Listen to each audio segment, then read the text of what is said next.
In a stunning turn that has sent shockwaves through Hollywood, Justin Baldoni has just executed what legal experts are calling the boldest and most calculated strategy. Yet in his high-stakes battle with Blake Lively, the tension has been building. For months, rumors, subpoenas, explosive depositions. But now Baldoni has flipped the script in a way that not only puts Blake Lively on defense, but exposes just how fragile her public image might really be.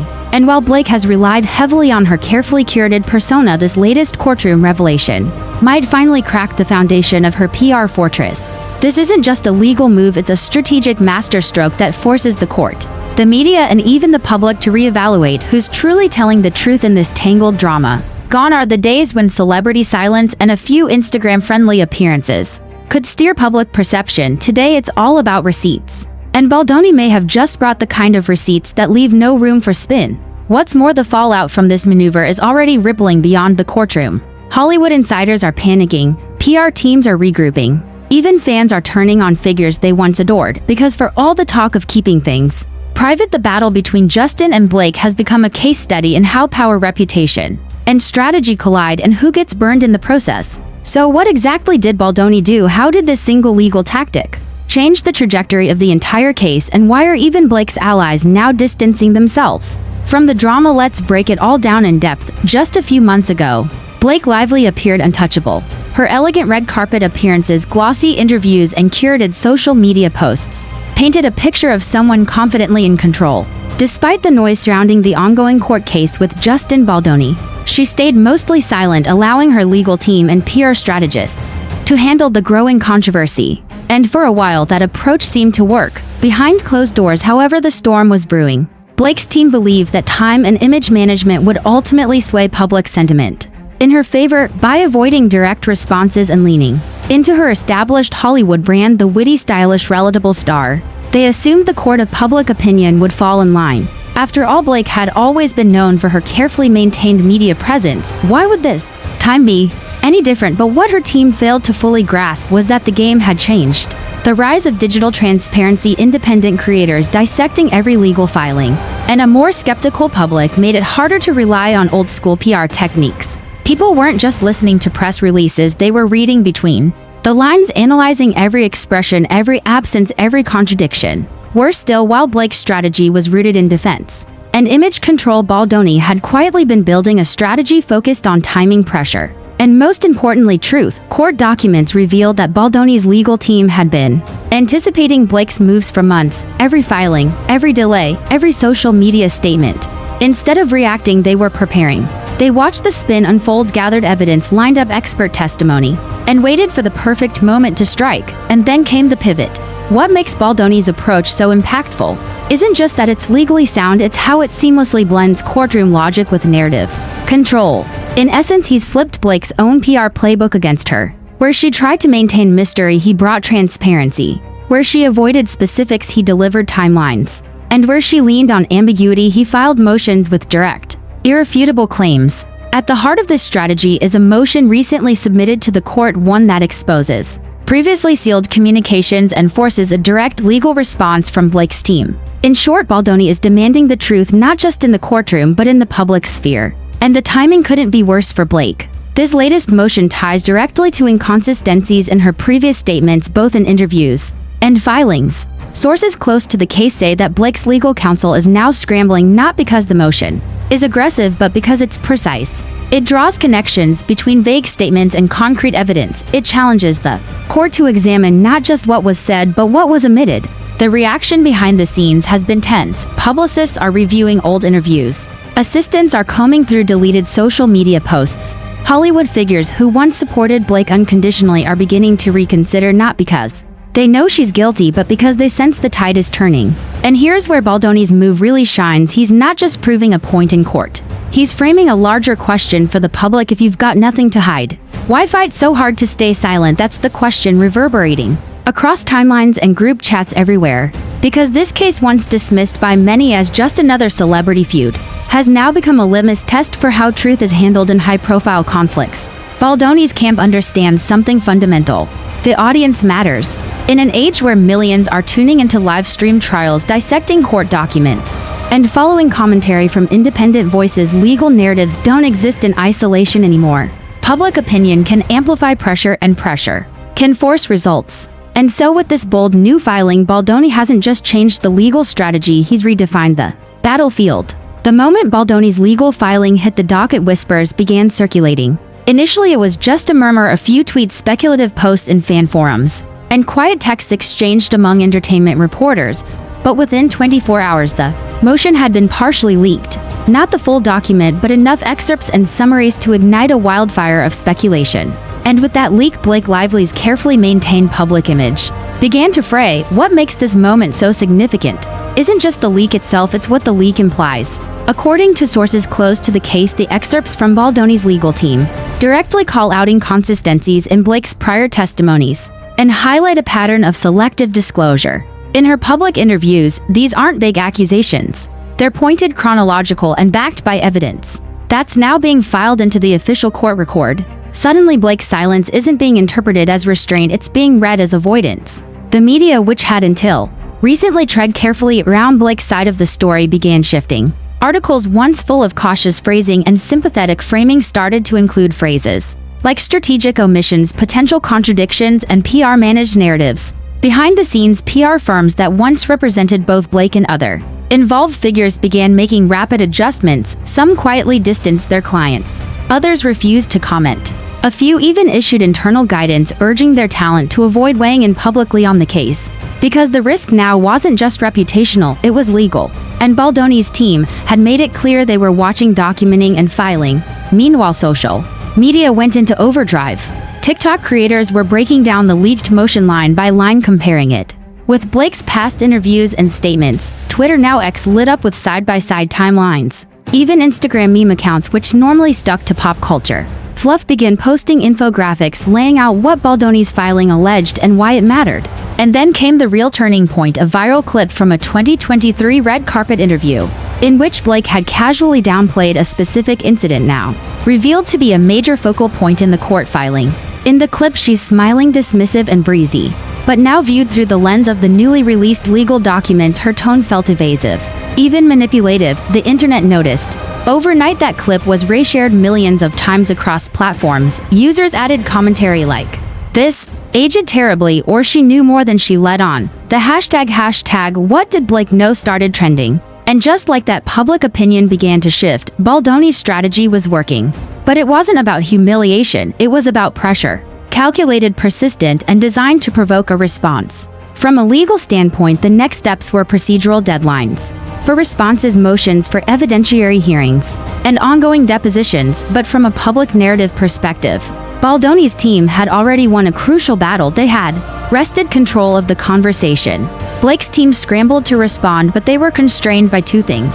First, any aggressive pushback could be used against them in court. Second, the very nature of the PR fallout made it nearly impossible to craft a coherent message. Say too little and you look guilty, say too much and you risk contradiction. The result, a muddled, awkward statement issued through a spokesperson that did little to reassure supporters and only fueled further scrutiny. It read, "Ms. Lively remains committed to transparency, truth, and the legal process. We caution the public against drawing conclusions based on selectively leaked and misrepresented materials." But that statement came too late. By the time it dropped, the media cycle had already moved beyond damage control. Now they were hunting for the next inconsistency, the next discrepancy, the next piece of the puzzle that might confirm what Baldoni's team had alleged. Meanwhile, Justin Baldoni stayed silent, and that silence spoke volumes. Instead of interviews, vague statements, or reactive PR blasts, his team let the documents speak for themselves. Analysts across the board, from legal commentators to YouTubers, began praising the approach. "He's not just playing the legal game," one legal podcaster noted. "He's controlling the entire chessboard, and Blake's team is stuck reacting to every move." There's another angle here worth exploring: the growing divide within Blake's own camp. According to entertainment insiders, cracks are starting to appear among those closest to her. Some former collaborators have gone quiet, a few have unfollowed her on social media. Others, particularly in the indie film and fashion world, are reportedly nervous about being associated with someone facing increasing scrutiny over credibility and truthfulness. One Hollywood agent speaking anonymously shared this chilling quote: "No one wants to be the next one dragged into this. People are scared they'll get subpoenaed just for knowing the wrong person. And that fear is very real." Baldoni's Legal team has already issued subpoenas to third parties, some of them prominent in Hollywood, to testify or provide documentation related to key moments in the case. It's no longer a private affair, it's a ripple effect. For Blake, the emotional toll must be immense. Those close to her say she's feeling overwhelmed, isolated, and betrayed by the media. But again, perception is everything. And in this moment, her emotional exhaustion is not being met with compassion. It's being met with suspicion. So what's next? According to legal analysts, Blake's team now faces two unenviable options. Either they mount a full-throated legal and public defense, which risks exposing even more discrepancies, or they attempt to settle, hoping to stem the tide of bad press and stop further document releases. But any settlement would be seen as an admission even if it wasn't one legally, and that could irreparably damage her brand. Baldoni's team, on the other hand, appears in no rush. They're playing the long game, their filings are meticulous, their timing strategic, and their silence deliberate. They're not just reacting to Blake's team, they're provoking them step by step to show their hand too early. This isn't just a lawsuit anymore, it's a masterclass in pressure. And perhaps the most remarkable thing, Baldoni has managed to do all this without stepping outside the bounds of legal procedure. No media circus, no outrageous claims, just evidence, filings, and the strategic use of public silence. The contrast is striking, one side leaning on celebrity and silence, the other leaning on documentation and structure. In that contrast, the public sees something telling, and it's starting to reshape the narrative in real time. By the third week of fallout, Blake Lively's legal team realized they had no choice but to respond. The silence that once served as a protective shield was now being interpreted as a calculated deflection. The media storm was intensifying, fans were turning, journalists were connecting the dots in real time. Blake's team had to act not just for legal optics, but to salvage what remained of her public standing. So they filed a countermotion, one that at first glance appeared confident and assertive. The document accused Baldoni's team of strategically releasing partial truths to manipulate public perception, and urged the court to issue a protective order over future filings. But behind the assertive legal language, there was something telling. They weren't refuting the core evidence presented by Baldoni. They were merely challenging how it was being interpreted and how it was being leaked. This difference did not go unnoticed. Legal experts across YouTube, podcasting circles, and media outlets pointed out the fundamental issue. Blake's team wasn't denying the legitimacy of the text statements or emails mentioned in Baldoni's filings. They were simply arguing that the context was being distorted, but without providing their own full version of events. The public and press alike were left wondering, what exactly are they trying to hide? To make matters worse, Blake's legal language was laced with what critics called soft legalese. Phrases like potential mischaracterization, subjective interpretation, and disproportionate harm. These may be standard terms in legal writing, but in the context of a celebrity case with heavy public interest, they read as vague, defensive, and evasive. The public wanted clarity. Instead, Blake's filing seemed to reinforce the very narrative Baldoni's team had constructed, that transparency was on one side and obscurity on the other. Worse still, the media narrative was growing more skeptical of Blake with every passing day. Major outlets that once celebrated her philanthropic work and fashion statements were now publishing op-eds asking deeper questions. One particularly damning headline from a major magazine read, "What is Blake Lively so afraid of?" Another viral article described her legal team's response as a masterclass in saying a lot without actually saying anything. Online discourse followed suit. Comment sections were flooded with questions. Why won't she release her own version of the texts? What is she protecting if she has nothing to hide? Why not just be open? Even more damaging was the subtle but noticeable shift in tone from her celebrity peers. A-listers who had once rushed to support her online, liking her posts, commenting heart emojis, had gone quiet. Some even unfollowed her. A few behind-the-scenes leaks suggested that publicists were advising their clients to avoid posting with Blake until things settled. One anonymous publicist told a tabloid, "Nobody wants their brand tied to a credibility crisis, even if it's indirect." And therein lies the problem Blake is now facing. This isn't just about a lawsuit anymore. This is about trust, the currency upon which celebrity influence is built. And once it starts to erode, it's incredibly hard to rebuild. Meanwhile, Justin Baldoni remained notably absent from the public eye. No press statements, no appearances, no cryptic social media posts, just quiet confidence. Legal filings continued, methodical, clear, well documented. And the silence from his camp sent a clear message: we don't need theatrics, we have the facts. One court hearing, though closed to the public, reportedly left the room buzzing. According to insiders, the judge responded to Blake's request for a protective order with visible skepticism asking at one point, why shouldn't the public have access to these communications if they are central to the claims being made? That line now repeated widely across media commentary underlined the issue at the heart of this case: credibility. Blake's team had tried to reframe the conflict as a matter of privacy being violated, but Baldoni's team countered that the documents in question directly impacted the integrity of previous sworn statements. In other words, they weren't private, they were relevant. And it didn't stop there. Baldoni's legal strategy was evolving in real time, responding to each of Blake's countermoves not with hostility, but with surgical precision. For every motion she filed, his team returned with one that was even more detailed, better sourced, and timed to coincide with media leaks that intensified pressure. One such filing requested the release of a full timeline of communication between Blake, her former assistant, and a media liaison. Communications Baldoni's team believed could confirm attempts to shape press narratives in parallel with legal strategy. That motion sent Blake's legal team into overdrive. Multiple sources confirmed that several individuals close to Blake had been subpoenaed for deposition, and some were reportedly less than cooperative. The whispers inside Hollywood grew louder. Blake might not be able to control the narrative anymore because too many others are now involved, and herein lies the genius of Baldoni's strategy. It's not about defeating Blake in the courtroom through force. It's about rendering her legal defenses unsustainable by expanding the scope of the conflict. Each move creates collateral tension, each new subpoena brings more voices to the table, and each piece of evidence makes it harder for Blake's team to pivot or backtrack. From a public perspective, the contrast couldn't be sharper. Baldoni's approach is structured, calm, and evidentiary. Blake's is increasingly reactive, emotional, and inconsistent. Whether intentional or not, this dynamic feeds the public perception of who's telling the truth and who's trying to obscure it. And while no verdict has been reached yet, the public conversation is shifting toward a consensus. Even if Blake technically wins the case, she may lose everything that matters in the court of public opinion: her brand, her reputation, her influence. Because in today's media environment, perception isn't just part of the battle, it is the battle. And now, as we step back and look at the legal and public battlefield that's been forged between Justin Baldoni and Blake Lively, one thing becomes unavoidably clear.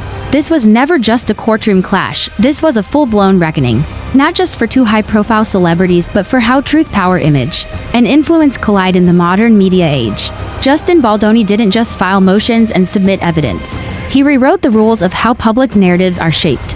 During a legal war, where others would have gone quiet or played along with hush-hush settlements, Baldoni dared to expose what was happening behind closed doors. But he didn't do it with theatrics. He did it with documentation, with strategy, with silence that spoke louder than spin, and with a clear intention not just to win in court, but to reveal how the court of public opinion can't be manipulated forever.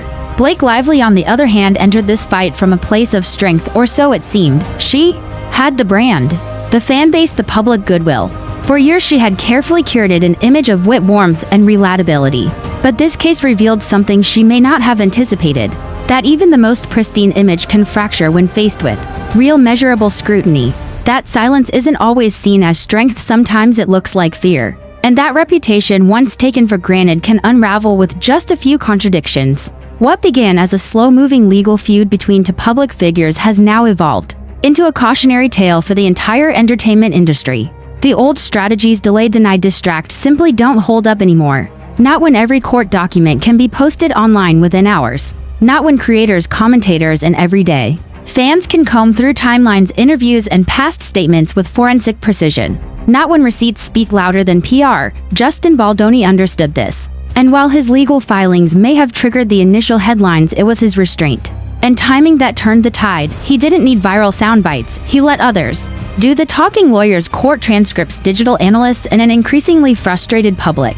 In doing so, he shifted the power dynamic. Instead of reacting to the media, he made the media chase his story. Instead of defending his position, he laid out a trail that left others explaining theirs. And perhaps most powerfully, he forced the entertainment world to confront its own discomfort with accountability.